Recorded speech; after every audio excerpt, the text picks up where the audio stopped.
Just since I've been back, since yesterday afternoon, have received letters from high officials in Saudi Arabia and talked to a friend in Kuwait, messages from China.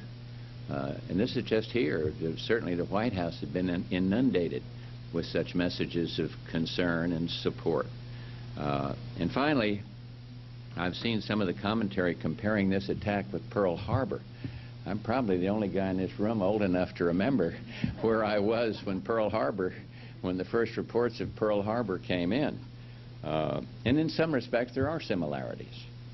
For example, just as Pearl Harbor awakened this country from the notion that we could somehow avoid the call to duty and defend freedom in Europe and Asia in World War II, so too should this most recent surprise attack erase the concept in some quarters that America can somehow go it alone in the fight against terrorism, or in anything else for that matter. But in many respects, this is far more difficult. It is far more difficult to fight an enemy who refuses to show his face. And so earlier this week, we were confronted head-on, once again, by one of the remaining great challenges of our post-war world, the threat of terrorism. I remember when President Reagan asked me, when I was Vice President, to head up a task force on international terrorism. We made some good recommendations, but clearly those recommendations couldn't solve the problems that our President and our country face today. I can tell you, I talk quite regularly to our son. Been doing that since he was a little kid, and will continue to do it. But it's not always about policy. It's not, what do you think, Dad, I should be doing, that kind of thing. It is more the relationship of a very close family, staying in touch one with the other. Matter of fact, all three of his brothers and his sister called me in our little hotel out there in Wisconsin yesterday, just staying in touch one with the others. Families all across this country are doing. I know that George is strong. I know that he has a fantastic national security team around him. I know that in reaching out to the Congress, as we're seeing now, and in reaching out to our friends and allies and others around the world, he is doing the right thing. I've got to confess to being a little annoyed at the attacks on him for following security procedures, not rushing right back to Washington. But as you've seen in today's paper, there was some credible threats on the life of the President, indeed on the White House itself. And so, and several people have called to apologize for their premature judgments on that. He does know what he's doing. He's blessed with this strong team, and I think he's lifted by the prayers of the American people and the prayers of people around the world. And so I ask you to keep our President and the victims in their prayers, in your prayers. Pray for the families. Pray for that we will prevail against this threat. We're moved into a different era now. You saw what NATO did yesterday, and I think that is very, very important, that the alliance is standing firmly with the United States. You're hearing, the President has heard from Jiang Zemin in China and from Putin in Russia, and I think this is very important, all denouncing the international terror. So a coalition is kind of in the process of coming together, and then it'll be the awesome responsibility of the President and his national security team to determine what to do. The prospects of peace and prosperity in our country, this notwithstanding, have really never been higher. And yet the world does remain a dangerous place with more instability and unpredictability. People used to ask me when I was still president, well, is the Soviet Union having imploded? Who's the enemy? Why do we need a strong defense? Why do we need all this intelligence? Who's the enemy? And I'd say way back then, I've continued to say the enemy is unpredictability and, of course, instability. And I think we see the unpredictable nature of the threat we've seen it just in the last few days. The Soviet bear, the great superpower, is gone, but new dangers have emerged to take this take its place, take the place of a kind of superpower confrontation. Regional tensions in Europe and the subcontinent remain. Narco-traffickers still threaten your kids and my grandkids. Rogue states such as Iraq and North Korea, unpredictable, but I think still present a very clear threat to civilized countries in a lot of ways. And together with terrorism, all represent threats to the peaceful world that we seek to build. And if I might add, all of this and more should reinforce the need for Americans to have the best possible intelligence in the world. You may remember I went to CIA. I was living peacefully in China as the equivalent of your ambassador. I was then head of the liaison office with the title of ambassador because I'd been ambassador at the United Nations. And we were bicycling away happily there in China. In those days, China was isolated from the rest of the world, and so we couldn't go into anybody's home. We couldn't be received by many other officials.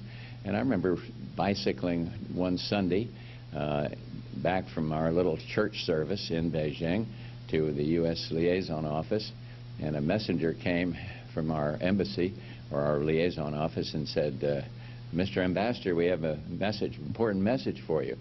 I said, he said, "You better be sitting down." I said, "I am sitting down, right on my bicycle, right here." He said, "No, this is important." So anyway, it was a request from President Ford that I come back to head the CIA.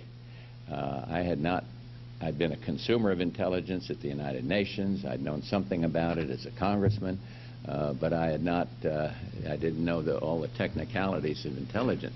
But I went to CIA at a time when CIA had been criticized properly for some things, but unfairly attacked for many things that it shouldn't have been attacked for. And what happened out of that period was that many of our human intelligence sources dried up. If they see there's some muckraker going out to CIA and considering that everybody out there as doing something bad or naughty, and if they see the names of our intelligence sources released, those sources dry up. And so human intelligence is a kind of a dirty business, and in it you have to deal with unsavory people. People tried to make a lot out of the fact that at one point the intelligence community dealt with Manuel Noriega. Well, they did, but it isn't a nice, clean business. And if you're going to infiltrate some cell somewhere, or a terrorist cell, you have to deal with people that are willing to betray their country, people that are willing to betray their friends, people that want money or other things, and it's not pleasant. But if we are going to provide the President with the best possible intelligence, we have to free up the intelligence system from some of its constraints. You got to always respect the privacy and right of an American citizen. But I think they ought to take a hard look now at whether we've gone too far in denying the people that run the intelligence community access to human intelligence. You know, you can tell a lot from science. When I was president during the Gulf War, they could tell me exactly how many troops were where on the front lines. They could say which direction they were moving. I remember getting a thing from Saddam Hussein via Gorbachev saying, well, they're pulling out. Yeah, they were pulling out of where they were, but they were going south towards Saudi Arabia. And we could tell that from intelligence. But what we couldn't tell is the intent. And the only way you can measure intent in intelligence is if you have human intelligence. If you have people that are really willing to risk their lives for a cause, and sometimes they'll risk it for noble reasons. They believe in democracy and freedom, and sometimes they risk it for more selfish reasons like money or women, or you name it. And it's not pleasant, but I think we're going to find that we have to do more in the way of human intelligence, and that means we're going to have to take a broad look at exactly what constraints the intelligence community, not just CIA, but the community itself, is operating under. And I think it's important to recognize that all this new internet technology that you guys know so much about has to be reviewed, in a sense, to see whether we're constraining our intelligence communities from getting after the culprits that may be American citizens. It's not pleasant, but I believe strongly we need to strengthen our intelligence. We got the best intelligence system in the world. Our president gets better intelligence, I think, than the Prime Minister of England, President of Israel, Prime Minister, whatever. But we still need to strengthen it, and I think you're going to see a little effort to do that. The world we live in today is very different than what it was when this week began. Very different indeed. And we should make sure that these agencies responsible for protecting American citizens against terror are not forced to fight this critical battle with one arm tied behind them. Having said all that, the topic at hand today is the energy business. And though it seems like a million years since I was out there in the business trenches like you all are, following a dream, working to build something with my career, I always enjoy the opportunity to visit with executives who lead dynamic companies, who work with and for dynamic companies, particularly in the industry where I spent some 17 years. Lodestar provides a very valuable service to the energy industry. I know that, and my friends in that business know that too. I left the oil business, 36 years ago, but my interest has never diminished.